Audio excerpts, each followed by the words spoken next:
Et Bruno Donnet, que je salue également. Bonjour Bruno. Philippe. Tous les jours, Bruno, vous observez ici les mécaniques médiatiques. Et hier soir, vous avez regardé Éric Dupond-Moretti dans Face à BFM. Et vous m'avez dit avoir eu l'impression d'assister à la résurrection d'une émission culte des années 70-80. Oui, et cette émission, Philippe, elle commençait comme ça. Un générique tonitruant qui annonçait l'heure de vérité, le programme politique phare d'Antenne 2. François-Henri de Virieu y incarnait Monsieur Loyal et le principe était on ne peut plus simple. Un invité de tout premier plan était soumis au feu nourri des questions d'une belle brochette de journalistes. Alors à vous de jouer maintenant, Monsieur le Premier ministre, en répondant aux questions particulièrement acérées d'Alain Duhamel, de Philippe Alexandre d'RTL, d'Albert Duroy et de Jean-Louis Le Senne. Eh bien, pour la toute nouvelle mouture de son émission politique, BFM TV a repris rigoureusement les mêmes codes. Un générique qui pète. Maxime Switek en Monsieur Loyal de Virieu. Bonsoir Monsieur le Ministre. Bonsoir Monsieur Switek.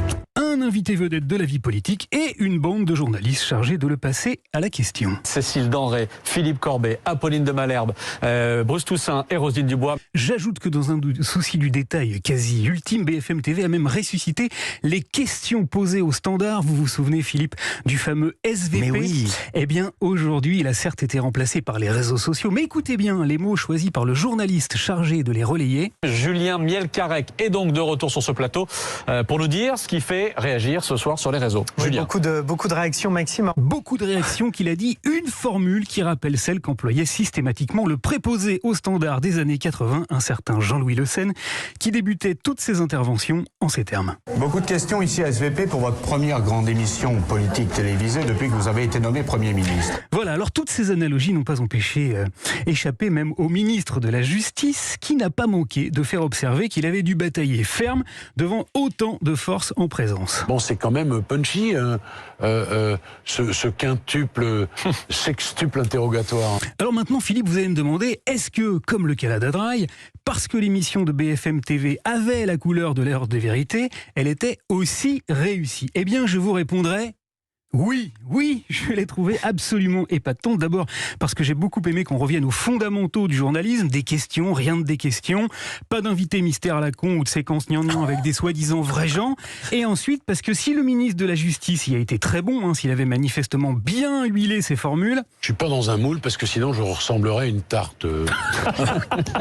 Les journalistes chargés de le questionner se sont montrés d'une opiniâtreté sans faille que seul le temps long autorise à la télévision. Tous ont ferraillé pied à pied avec une mention toute particulière pour Bruce Toussaint qui, après cette petite question-là... Votre mise en examen pour prise illégale d'intérêt par la Cour de justice de la République, vous l'avez digéré ou toujours pas? Qui a déclenché une réponse visiblement émue du garde des Sceaux. Ma mère, elle a 85 ans. Elle a vu le bandeau de BFM et elle a vu que j'allais être ou que j'étais impliqué, ou au conditionnel, peu importe, dans une affaire de prise illégale d'intérêt. Ça, c'est pour moi très difficile à supporter. Eh bien, il n'a pas manqué de le recadrer. Permettez, c'est pas le bandeau BFM, c'est la décision des juges. De lui rappeler les limites de l'espace médiatique. Nous avons beaucoup de pouvoir, mais vous ne pouvez pas encore vous mettre en examen. Et de lui reposer une nouvelle fois la question à laquelle il avait tenté habilement de se soustraire. Cette mise en examen, elle est compatible avec vos fonctions aujourd'hui? Mais évidemment. Voilà, tout ça pour conclure avec une toute autre évidence. François Bayrou avait démissionné. Vous le voyez, Philippe, les 4 millions de téléspectateurs du débat Zemmour-Mélenchon ont visiblement bien ouvert l'appétit de BFM TV qui, en chipant après les invités, les concepts du service public, a vraisemblablement la très ferme intention de lui damer le pion politique et de devenir l'acteur majeur d'une campagne présidentielle qui est aussi, vous le savez, une bataille médiatique. Bataille qu'on suivra évidemment. Merci beaucoup Bruno Donnet.